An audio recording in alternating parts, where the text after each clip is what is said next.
Minister of Hyderabad, Telangana richest state. Prakash గారు ఒక agenda గట్టిగా పెట్టుకొని రేవంత్ రెడ్డి గనక గట్టిగా దీన్ని టార్గెట్ పెట్టుకుంటే కాళేశ్వరం 3 years లో కంప్లీట్ అయినట్టు, లేదా ఈ దామర్ చెట్ల ఇటువంటి పవర్ ప్లాంట్స్ ఫాస్ట్ గా కంప్లీట్ అయినట్టు, మూసి రిజర్వేషన్ కూడా ఫాస్ట్ గా కాదని గ్యారంటీ ఉంది.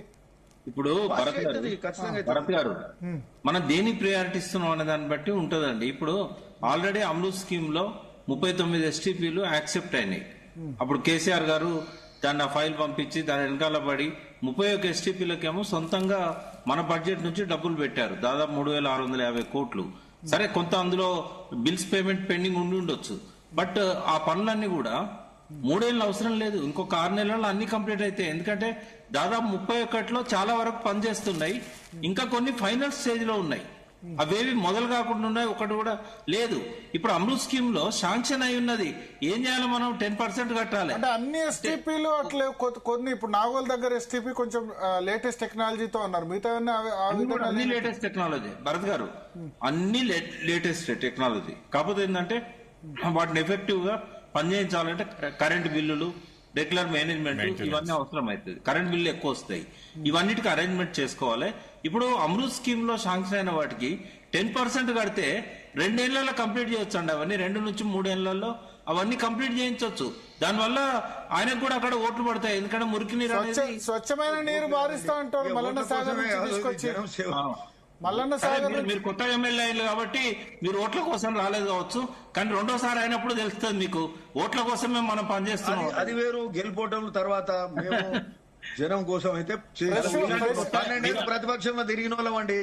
గెలిపోవటంలో చూడలే. ప్రకాష్ గారు, రాజకీయాలు ఎందుకు ఏమంటున్నా అంటే ప్రకాష్ గారు, ఫ్రెష్ వాటర్ మీ ముఖ్యమంత్రికి చెప్పండి, ఫస్ట్ ప్రయారిటీ అమృత్ స్కీమ్ లో 10% కట్టమనండి. 90% కేంద్రం ఇస్తుంది. ఆయనకున్న మోడీ గారికి మంచి సంబంధాలు ఉన్నాయి కాబట్టి ఆయన డబ్బులను తెచ్చుకోమనండి. ఎందుకంటే ప్రధానమంత్రిగా ఆయనను గౌరవిస్తున్నారు, ఆయనతో రెగ్యులర్ గా సంబంధాలు ఉంటున్నాయి. చంద్రబాబు నాయుడు కూడా తనకు తప్పకుండా సపోర్ట్ చేస్తాడు. ఆ 10% ఈయనను కట్టి 90% తెస్తే 3 ఏళ్లలో మూసి పరిశుభ్రం అయితే తర్వాత ఎన్నన్నా కట్టుకోవచ్చు. నిర్వాసితుల సమస్యను అనేది దాన్ని ఒక సైంటిఫిక్ పద్ధతిలో పరిష్కరించినట్టయితే వాళ్ళు ఎవరు పోమని చెప్పి ఎవరు చెప్పరు. వాళ్ళకు మంచి అకామిడేషన్ ఇచ్చి దగ్గరలోనే వాళ్ళకి ఏమైనా పెద్ద హైరైజ్ బిల్డింగ్స్ కట్టించి పంపించినట్టయితే అదే పెద్ద సమస్య అయిద్దని నేను అనుకోవట్లేదు. కాకపోతే ముందు మురికి నీటిని శుభ్రం చేసి తర్వాత మిగిలిన వాటి మీద పోతే ఎవరైనా అప్రిషియేట్ చేస్తారు, మాలాంటి వాళ్ళని కూడా సపోర్ట్ చేస్తాం. మీరు చెప్పే సజెషన్ మంచిగా ఉంది, డిస్ప్లేస్ చేయొచ్చు అంటుర్రు. అయితే ఇక్కడ ఒక్క విషయం కరెక్షన్ ఏంటంటే 30-40% నాలా సీవరేజ్ STPలో కనెక్టే కాలేదు. చక్కగా పోయి మూసిలా కలుస్తుంది. ఈ రోజు కూడా మూసిలా కలుస్తుందండి. 39 ఇంకా మొదలు కాలే కదా. ఆ 39 STPలు మొదలైతే ఇవి పరిష్కారం అయితే సీవరేజ్ లైన్స్ లేవు, పైప్ లేవు, స్టడీ జరిగిందన్న మొత్తం మూసి మీద సర్వే జరిగింది.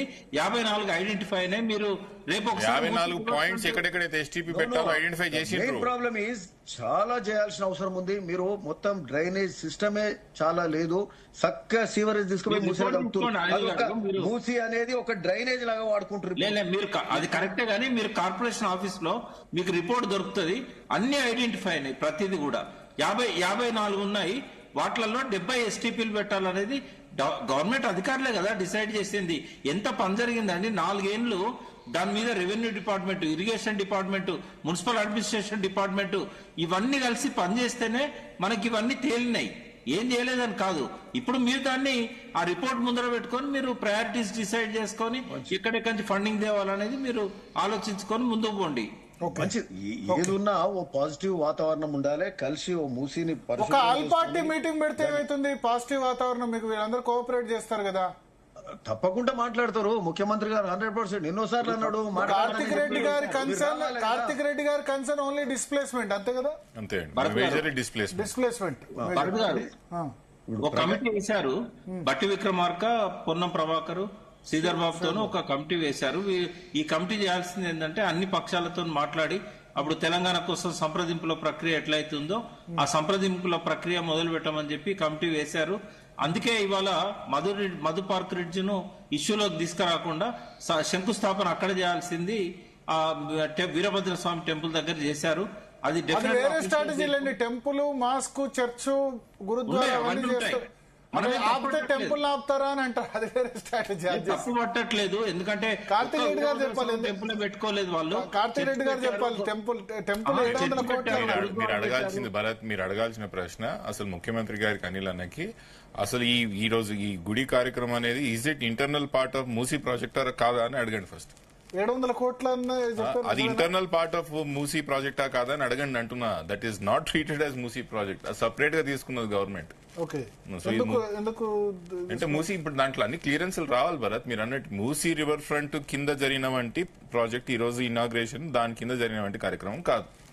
సపరేట్ గా ఎండోమెంట్ డిపార్ట్మెంట్ అన్ని కూడా ఎండోమెంట్ డిపార్ట్మెంట్ కింద చేపట్టబోయే కార్యక్రమాలు. అంటే చర్చ్, గురుద్వారా ఎండోమెంట్ కిందకి రాదు. అంటే మైనారిటీ వెల్ఫేర్ కింద వస్తారంటే గవర్నమెంట్ ఈ రివర్ ఫ్రంట్ బడ్జెట్ పెడతారా లేకపోతే ఎండోమెంట్ బడ్జెట్? ఇది ముఖ్యమంత్రి గారికి అడగాలి. 700 కోట్లు చేస్తామని లీకులు ఇచ్చారు కదా, దేని నుంచి పెడతారు ఏందని మరి ముఖ్యమంత్రి గారికి అడిగి తీసుకోవాలి. మా భరత్ నేను అనేది అదే, దీంట్లో ఏ విషయాల్లో కూడా క్లారిటీ లేదని చెప్తున్నాను. కార్తిక్ రెడ్డి గారు చెప్పేది 100% కరెక్ట్. ఇది స్పష్టత ఇదివరకే ఇచ్చారు. ఏంటంటే ఉద్యానవనాలేమో హార్టికల్చర్ కిందకి వస్తాయి, ఎండోమెంట్ కిందకి ఈ గుళ్ళు ఇవన్నీ వస్తాయి. అంటే ఒక్కొక్క దాని కింద డివైడ్ చేస్తే మూసీ బడ్జెట్ అనేది తగ్గించడానికి ఈ ఫస్ట్ ఫేజ్ లో 6,000 కోట్ల లోపే దీన్ని పూర్తి చేయాలంటే ఈ కాంపోనెంట్స్ అన్ని కూడా మూసీ బడ్జెట్ లో ఉండకూడదు. వాటిని డిఫరెంట్ ఛానలైజ్ చేసి ఆ రకంగా చేస్తున్నారు. అనిల్ గారు ఏమైనా క్లారిటీ ఉందా? ఇప్పుడు ఈ టెంపుల్ సంబంధించి 700 కోట్ల అంతెందుకు ఖర్చు అవుతుంది? ఆల్మోస్ట్ యాదాద్రి బడ్జెట్ లో సగం, యాదాద్రి 1,400 కోట్ల మీరే చెప్పాలి.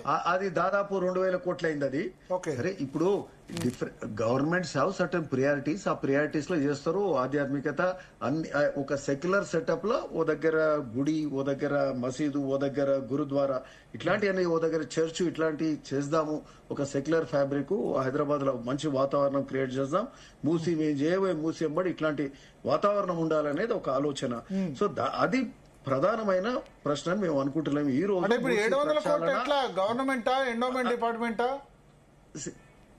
అది ప్రభుత్వం పెడుతుందండి. Which ever department government will spend money and will do. అరే is that a serious thing? 700 కోట్లు అంటే సీరియస్ థింగ్. కాళేశ్వరం 700 కోట్లు అంటే serious thing. Let me ask you one thing. Kaleshwaram irrigation budget లకి వెళ్ళి పెట్టినరా? నాబార్డ్ లకి నిధులు తీసుకొని మా బసవపురం ప్రాజెక్టు దగ్గర కట్టినరు. నాబార్డ్ నిధులు అవి.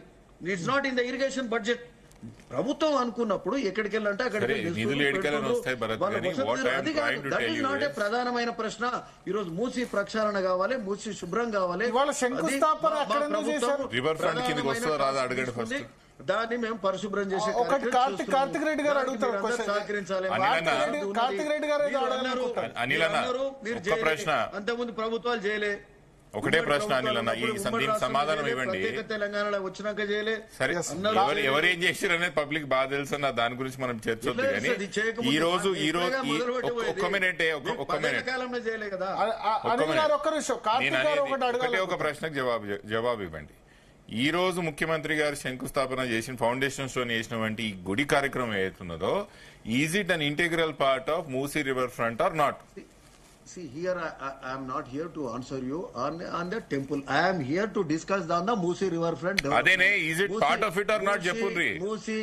Moosi ఏదైతే ఉందో పునరుజ్జీవింపజేసే కార్యక్రమం మాకు ప్రధానమైన.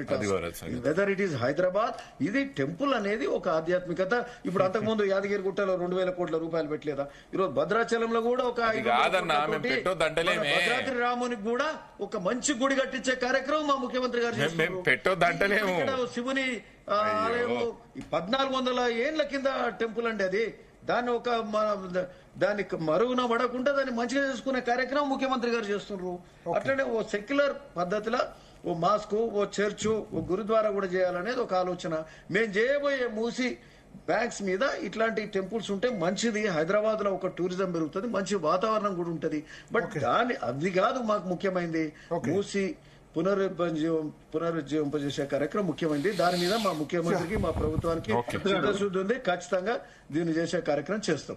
భరత్ గారు, కార్తిక్ రెడ్డి గారు అడిగిన ప్రశ్న సమాధానం ఏంటంటే, మీరు పవర్ పాయింట్ ప్రజెంటేషన్ తాజకృష్ణాలో ఇచ్చిన దానిలో చూసినట్టయితే ఇది మూసీ ప్రాజెక్ట్ లో అంతర్భాగంగానే అందులో మెన్షన్ చేశారు. ఒక టూరిజం సర్క్యూట్ ని డెవలప్ చేయాలని చెప్పేసి అందులో భాగంగా ఇవి పెట్టారు. కానీ కాంపోనెంట్ బడ్జెట్ కాంపోనెంట్స్ మాత్రం మూసీ బడ్జెట్ లోకి రావు. ఇవి ఏ డిపార్ట్మెంట్ ఆ డిపార్ట్మెంట్ సంబంధించే. బట్ మెయిన్ ఐడియా ఏంటంటే మూసీ ప్రక్షాళనలతో పాటుగా టూరిజాన్ని స్పిరిచువల్ టూరిజం అని ఒకటి పెట్టారు. ఆ స్పిరిచువల్ టూరిజం లో ఈ వీరభద్ర స్వామి టెంపుల్ దగ్గర నుంచి ఆ గురుద్వారం మీదుగా చర్చిల దాకా, నాగోల్ చర్చ్ దాకా పోతుంది. Okay okay okay. So Karthik Reddy గారు, ఎల్లుండి మీ కేసు విచారణ ఉంది. ఇప్పుడైతే ప్రభుత్వం మిమ్మల్ని విలన్ గా చూస్తుంది. ప్రభుత్వం విలన్ గా ప్రాజెక్ట్ సంబంధించి, లేకపోతే ప్రాజెక్ట్ కోరుకునే వాళ్ళు కూడా కార్తిక్ రెడ్డి విలన్ అనుకుంటున్నారు. సరే, ప్రాజెక్ట్ కోరుకునే వాళ్ళు ఎంతమంది కాదనేది పక్కల వేరే చర్చ అయితే భరత్, అనేది ప్రభుత్వం దాన్ని ఏమని అనుకోనియండి, విలన్ అనుకోనియండి, హీరో అనుకోనియండి, ఏమని అనుకోనియండి. కానీ నేను మొదటి డిబేట్ లో కూర్చున్నప్పటి నుంచి ఇప్పటి వరకు నేను ఒకటే చెప్తున్నాను, మీరు భూమి లాక్కోకుండా, ఇల్లు లాక్కోకుండా ఏ ప్రాజెక్ట్ కడతారో కట్టండి, ముమ్మాటికి నేను సహకరిస్తాను. నేను వచ్చి మీతో పాటు నిలబడి నేను కార్యక్రమంలో పాల్పంచుకుంటాను. కానీ నేను ఇల్లులు లాక్కుంటాను, నేను భూములు లాక్కుంటాను, వేలాది మంది నిరాశ్రితులుగా చేస్తాను, వేలాది మంది రోడ్డు మీద పడేస్తానంటే మాత్రం ప్రభుత్వం విలన్ చేసినా పర్లేదు, ఇంకోటి చేసినా పర్లేదు, నేను బరాబర్ కొట్లాడతాను, కోర్టులో కొట్లాడతాను, అవసరం ఉంటే ఎన్జిటి, హైకోర్టు, సుప్రీంకోర్టు కూడా పోతాను, ప్రజాక్షేత్రంలో కొట్లాడతాం, అసెంబ్లీలో కూడా కొట్లాడతాం. మీరు మాత్రం తగ్గేది లేదు. Right. So thank you Karthik Reddy గారు, అనిల్ కుమార్ రెడ్డి గారు, అదేవిధంగా వి ప్రకాష్ గారు, రాకేష్ రెడ్డి గారు. కార్తిక్ రెడ్డి అయితే చెప్తున్నారు తగ్గేదే లే అని చెప్తారు, చివరిలో డైలాగ్ తగ్గేదే లేదు. అల్టిమేట్ గా ఆయన కోరుకునేది మూసీ సుందరీకరణ వ్యతిరేకించను, లేదా మూసీ రిజర్వేషన్ వ్యతిరేకించను.